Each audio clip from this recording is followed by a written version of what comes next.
Hello students, within few minutes revise करते हैं concepts of national income का domestic territory concept.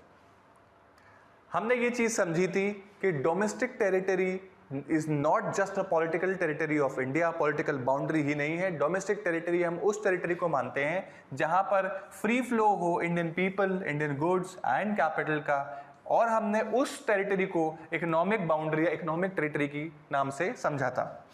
फिर हमने यहाँ पर क्या चीज ऑब्जर्व करी कि ये इंडिया की डोमेस्टिक टेरिटरी है, ये तो पॉलिटिकल बाउंड्री है, तो डोमेस्टिक टेरिटरी का पार्ट तो है ही।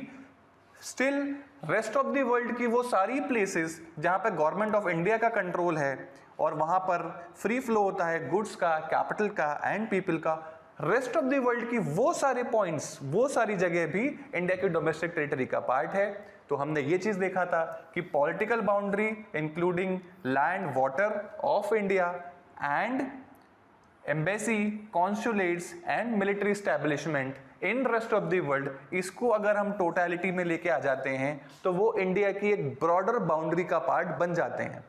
लेकिन बाकी रेस्ट ऑफ द नेशंस की एम्बेसी, कॉन्सुलेट्स और मिलिट्री स्टैब्लिशमेंट, जो कि होता ही नहीं है, एम्बेसी, कॉन्सुलेट्स जो इंडिया के अंदर है उसको अगर हम हटा दें तो हमारा एक प्रॉपर डोमेस्टिक टेरिटरी निकल के आती है। उसको हमने यहां पर इस तरीके से समझा था। ये हमारा फाइनल कंक्लूजन था क्या, कि पॉलिटिकल बाउंड्री ऑफ इंडिया ये plus Indian embassy, consulate, military establishment in rest of the world, उसको अगर हम ऐड ऑन कर दें, लेस कर दें, foreign embassy, consulates, military establishment in India, तो यहां पर एक डोमेस्टिक टेरिटरी निकल के आएगी। क्या सिर्फ इतनी ही इंडिया की डोमेस्टिक टेरिटरी है?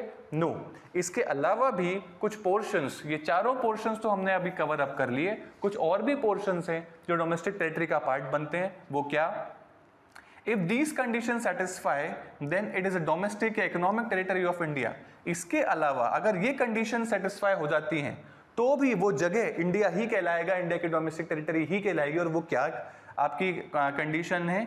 इफ एक ऑथराइज्ड रूट पर या ऑथराइज्ड लोकेशन पे जो कि इंटरनेशनल वाटर्स या स्पेस में है, अगर कोई वेसल, एयरक्राफ्ट या फ्लोटिंग प्लेटफॉर्म, फिशिंग वेसल या ऑयल रिग इंडियन रेसिडेंट ने ओन कर रखी है तो वो जगह भी इंडिया है। फिर से, अगर इंडियन रेसिडेंट ने कोई एरोप्लेन, कोई आपका फ्लोटिंग प्लेटफॉर्म या कोई ऑयल रिग ओन कर रखी है और वो इंटरनेशनल वाटर्स में या स्पेस में या एयर में है और वो ऑथराइज्ड रूट पर काम कर रहा है, तो वो particular vessel, fishing vessel, floating platform, oil rig, aeroplane, वो भी इंडिया ही है। तो क्या सर एरोप्लेन भी इंडिया है? डेफिनेटली, वो एरोप्लेन, वो शिप, वो सब इंडिया है।